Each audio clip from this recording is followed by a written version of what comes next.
Mario, first of all, welcome. Hi. For the benefit of the viewers who don't know Mario Pathao, why don't we start with a brief introduction? Tell us a little bit about your educational background and what you're currently up to. Hi everyone, I'm Mario Pathao and I am an illustrator, an artist and architect. I am currently doing my PhD program at the Department of Design, IIT Guwahati. Initially I worked for Tata Consultancy Services and taught at NEHU also for just a short period of time. And some of my works, the Meghalaya State Emblem and the DC Office mural, and a few of my books, Tin Rai and the Suramandala Forgotten Folklore Project books, that is Tunes of Kongthong, Falcon Spear Heroes, etc. So, wow, yeah. That's a lot with your etc. etc. etc. Yeah. Art is oftentimes a visual medium, True. but it is capable of communicating as effectively as words. What do you do to ensure your work does exactly that? Well, I think, so for me personally, so as a kid also, whenever I study or, read a book, especially when I try to understand the lesson properly, I tend to sketch first, whatever runs through my head, and that's how I remember most of my lessons better. And this is the same concept that I've always used for my works. In terms of visual narratives, especially the ones that I've done for the Tunes of Kongthong or my book Tin Rai, I've always kept in mind that having text, a lot of text, it tends to be very heavy on the cognitive load. Like a lot of people, they tend to be. It's not easy for all of them to actually read, heavy text. So I want to actually make a sort of a platform or a space where people would find the joy of reading, as well as a treat for the eyes. So that's how it stemmed out when it comes to visuals and the relationship between image and my text. You know what, I've been to your place, I've seen some of your artworks and so much more that you've done, and personally I'm a big fan. This is not our first meeting. Yes. I've spoken to you earlier as well in my previous interviews, and I still want to ask you the same question. So does art, painting, you name it, runs in the family? Well, not in terms of visuals, narratives or anything, but I think my father, late Dr. Pascal Malnyang, was a writer, and most of his books is in the curriculums for MBOs, etc. And he was a well celebrated writer and politician.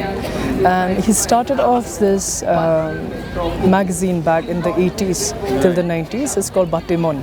Okay, most of them were heavily the contributions from Mein Singh Shanpu, one of the illustrators, and he himself also has had this this visual artistic taste.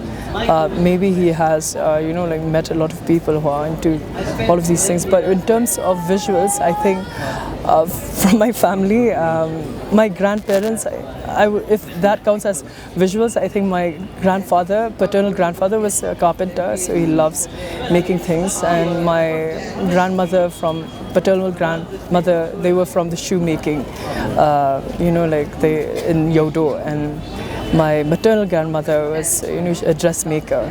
So I think somehow along the lines, the genes, yeah, they sort of passed down from them. Right. So I think this creative mindset also passed down from my. Correct. You know what?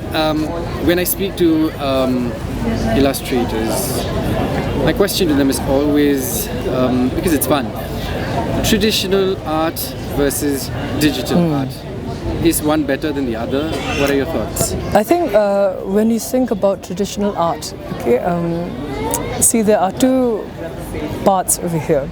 When you think about commercial art and traditional art, where you just exhibit your hard work, an artist can paint a series for 1 to 5, 10 years and exhibit in an exhibition, and which speaks about his, her, or their work, their thought process. Everyone, it has nothing to do with the audience. It talks about how they feel, how their perspective in life. But when you think about commercial art, digital art is more towards thinking about the end users or the audiences. When you think about, let's say, illustrated books as well.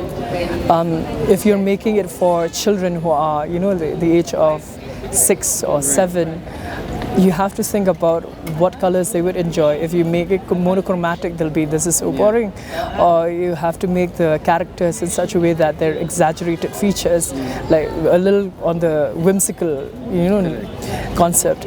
But if you're making for young adults, mangas, etc., that takes another turn. And when you make illustration for ads or artwork for ads, if it's talking about, let's say, fashion or etc., it has to do a lot about the end users. So that's the main difference between the two. I don't think one is better than the other, but I think they exist in two different environments altogether.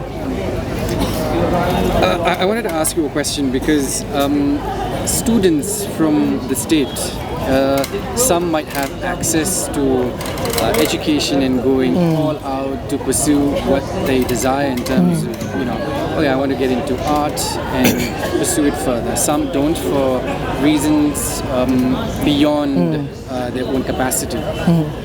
Is it important for somebody who has the drive, who's inclined to do something that they really love, to go to an art school, or can they just probably pursue a short-term course and learn, maybe go online and learn? What are your thoughts? I think it's so first and foremost, it's like if you want to take it, the longevity of your career, things will never come to you, like serve on a silver platter.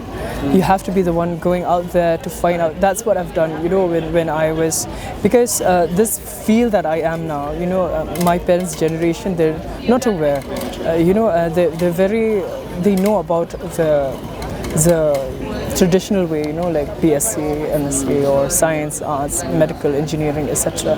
But when it comes to all of these things, they have a separate entrance exam. For example, for NIFT, they have a different one. Therefore, UC, that is undergraduate for common entrance exam for design. Then NATA is like National Aptitude Test for architecture. So all of them, they have, it has. So if you are aware about all of these things, you prepare them well, and then you get into good colleges. And there are also scholarships, if you get a rank, a rank that is much more, towards the front, and so you'll get much more, a lot of benefits is there. For example, for my bachelor's degree also, not to brag or anything, just an inspiration, it's just that, because of my rank, I got 50K per, semester, in which I don't have to pay the fees anymore. I just have to pay just a little amount. They have, cut down my fees, and then later on for your master's degree program also, they pay you, 12K every month for you. So it's, and you can survive, and you can also pay for your own students.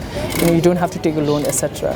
So there are certain things that you have to be very mindful and very aware what goes on, and maybe like sessions, like you said, also for people who just wants to have just a taste. For example, sometimes we're not really sure.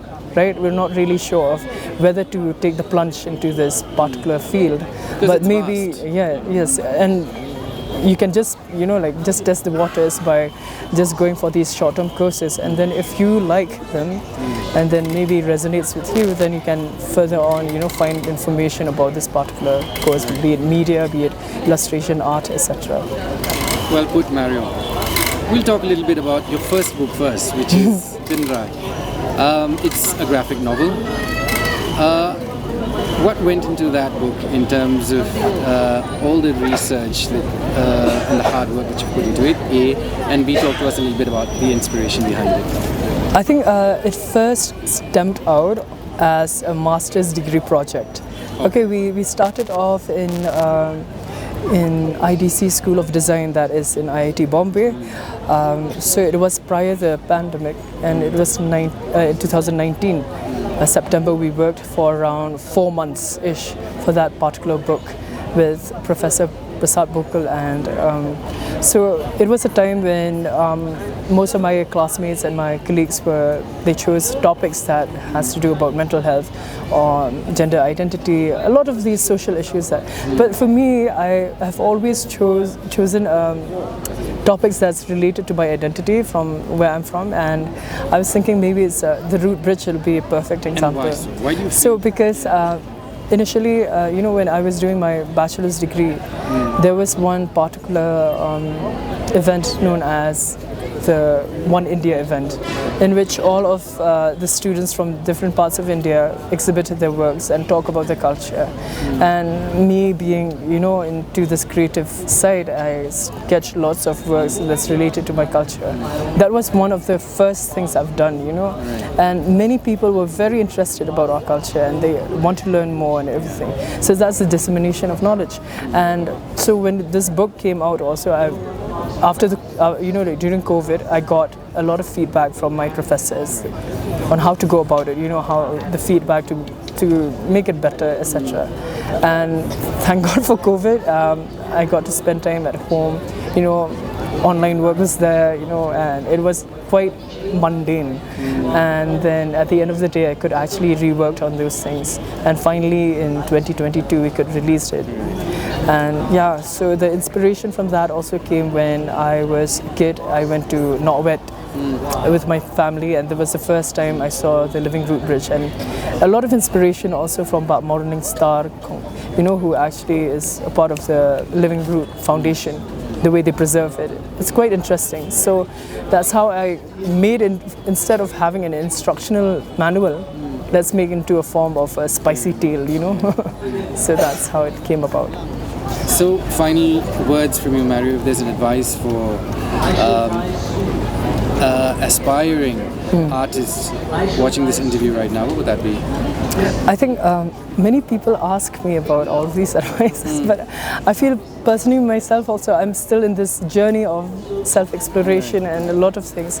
But if I were to, from my own personal what I've experienced is that I think we have this talent, and why waste it? Find out, create all avenues or any outlet that can actually help you, cultivate your skill sets and cultivate your tastes and skill sets, and always be mindful of your direction. Compare yourself not to others, but compare yourself to the past you. For example, like maybe your works last year and this year, how much it has changed, how much is you have grown and has your perspective changed. So those are the most important things that you have to keep in mind. Wise words there, Mario Pathaga. Thank you so much always for your time. I hope they're wise words. Well, that is for the viewers to decide. Okay. Well, thank you so much for your time. Thank you so much, Aaron. Thank you.